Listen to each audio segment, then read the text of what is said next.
یہ تو اسٹیبلشمنٹ ثابت کر رہی ہے کہ ہم صرف عمران خان کے ساتھ نہیں کر رہے، جو بھی چور کرپٹ ڈاکو ہے اس کو ہم نہیں چھوڑیں گے. یہ پی ٹی آئی کے اندر یہ چیز پائی جا رہی تھی. لیکن اگر جنرل عاصم منیر نواز شریف کے ساتھ ڈیل کرتے ہیں، اس کو واپس لے کے اس کو یعنی اس کے اوپر کوئی کیس نہیں ہوتے یا نون لیگ کے کوئی آدمی نہیں پکڑے جاتے، تو پھر یقیناً جو پی ٹی آئی کے اندر غصہ ہے اسٹیبلشمنٹ کے خلاف جو وہ نہیں نکال سکتے تھے، ان کے اندر اور مزید زیادہ غصہ بڑھ جائے گا. ایک تو ان کے اندر زیادہ غصہ بڑھ جائے گا، کچھ بھی ہو سکتا ہے، عوام موٹیویٹ ہو سکتی ہے، روڈوں پہ نکل سکتی ہے، کچھ بھی ہو سکتا ہے. اس کے بعد جو تحریک لبیک والے ہیں ان کے اندر بھی دل میں کہیں نہ کہیں یہ چیز آ جائے گی کہ یار اسٹیبلشمنٹ بھی آخر انصاف سے کام نہیں کرتی ہے. اگر ہم آپ کو سپورٹ کر رہے ہیں تو نواز شریف بھی سب سے بڑا چور ہے. آپ نے کہا ہے کہ سب سیاسی جماعتوں میں بڑے بڑے کرپٹ لوگ ہیں، لیکن آپ نے ابھی تک پکڑا کسی کو نہیں ہے. تو یقیناً اسٹیبلشمنٹ کا جو مورال ہے وہ ڈاؤن ہوگا. حالانکہ اس طرح اسٹیبلشمنٹ کوئی ایسا کام نہیں کرنا چاہتی کہ اس کا مورال مزید ڈاؤن ہو. وہ ریکور کرنے کی کوشش میں ہے کہ کوئی ہم ایسا کام کریں کہ پاکستانی عوام کے اندر جو نفرت پائی گئی ہے وہ کسی نہ کسی طریقے سے ہم کم کر سکیں.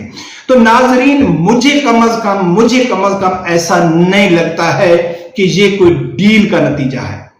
اب میرا اپنا ذاتی تجزیہ کیا کہتا ہے کہ سب سے پہلے ہم نے غور کرنی ہے کہ نواز شریف نے آج 13 ستمبر ہے، 13 ستمبر سے 21 اکتوبر تقریباً 34-35 دن کے بعد نواز شریف نے یہ اعلان کیوں کیا؟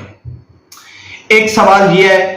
دوسرے نمبر پہ کہ وہ اتنا عرصہ نہیں آئے تو اب کیوں آ رہے ہیں؟ جو لوگ کہتے ہیں نا کہ یہ ڈیل کا ہی نتیجہ ہے، تو نواز شریف کو ایک نہ ایک دن واپس آنا ہی پڑے گا اور اس کو رسک لینا ہی پڑے گا. اگر وہ اس ٹائم واپس نہیں آتے تو وہ سیاست سے بالکل آؤٹ ہو جائیں گے. وہ بالکل یعنی کہ ہم کہیں گے کہ ابھی اس کے پاس لاسٹ ہی چانس ہے، آر یا پار. یعنی کہ کہتا ہے نا چلو یار میں چلتا ہوں، دیکھا جائے گا، جو بھی ہوگا دیکھا ہو جائے گا. اگر ابھی میں نہیں جاتا ہوں تو پھر میں جاتا ہوں زیر زمین میں، پھر میری سیاست ختم ہوتی ہے.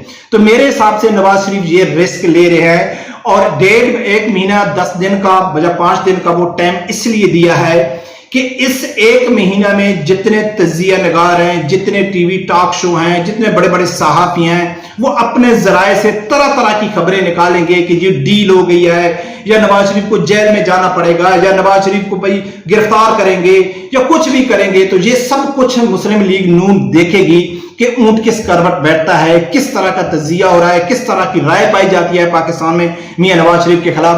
تو وہ اپنا فیصلہ چینج بھی کر سکتے ہیں. یہ کوئی نعوذ باللہ قرآن کا لکھا ہوا رات نہیں ہے، پہلے بھی نواز شریف کئی بار ڈیٹ دے چکے ہیں. تو مجھے کم از کم یہ لگتا ہے کہ نواز شریف واپس نہیں آئیں گے. اگر وہ آئیں گے تو وہ ڈیل کا نتیجہ نہیں ہوگا، اس کو عدالتوں کا سامنا کرنا پڑے گا.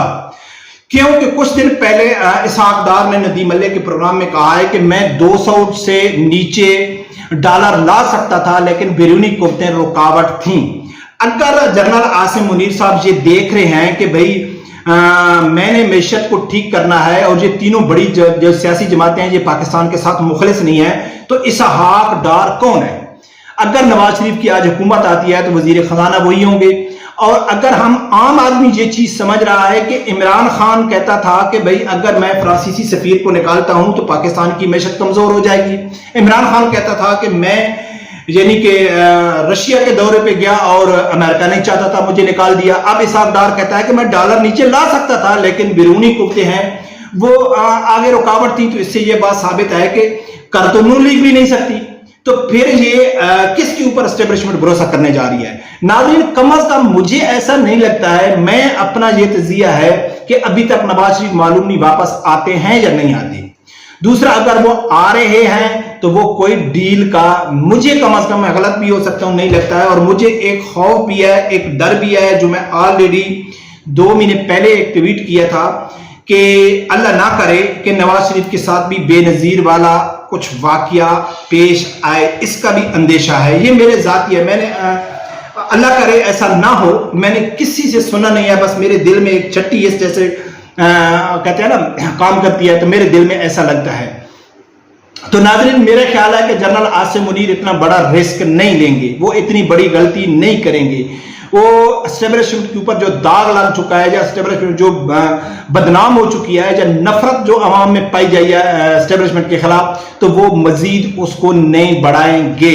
کیونکہ اگر ایسا ہوتا ہے تو پھر وہ جنرل عاصم منیر کا بیان کہاں گیا کہ سب سیاسی جماعتیں پاکستان کے ساتھ مخلص نہیں ہیں، ان میں سب چور اور کرپٹ ہیں۔ اگر ان چور اور کرپٹ کے اوپر ہاتھ ڈالے گا، اگر نون لیگ کے 10 یعنی 29 آدمی تو صرف اس میں ہیں، اگر ٹوٹل اگر دیکھا جائے تو اگر 10 یا 15 آدمی بھی مسلم لیگ نون کے جو کوئی وزراء ہیں، وزیر ہیں، یا ان کے کابینہ کے آدمی ہوں گے، یا اہم بڑے آدمی ہوں گے، چاہے لیڈرشپ کو چھوڑ ہی دو، نواز شریف شہباز شریف کو چھوڑ ہی دو، اگر عام بھی ان کے اہم رہنما کے اوپر بھی اگر ہاتھ ڈالا جاتا ہے، ان کو جیل میں ڈالا جاتا ہے، تو مسلم لیگ نون کی طرف سے شدید قسم کا رد عمل آئے گا۔ اسٹیبلشمنٹ کے بعد حالات خراب ہو سکتے ہیں، اور ایسا بھی نہیں ہو سکتا ہے کہ جنرل عاصم منیر نے کہا ہے کہ سب پارٹیاں چور اور کرپٹ ہیں ان میں، تو چلو نون لیگ کو چھوڑ دو، فری ہینڈ دے دو، ہم اسی سے حکومت کراتے ہیں۔ تو کم از کم ناظرین مجھے ایسا نہیں لگتا ہے۔ آپ اپنی قیمتی رائے دے سکتے ہیں۔ رب پروردگار سے یہی دعا ہے، اللہ تعالیٰ ہر آدمی کو حق سچ سننے کی اور اس کے ساتھ کھڑے ہونے کی توفیق عطا فرمائے۔ اللہ حافظ۔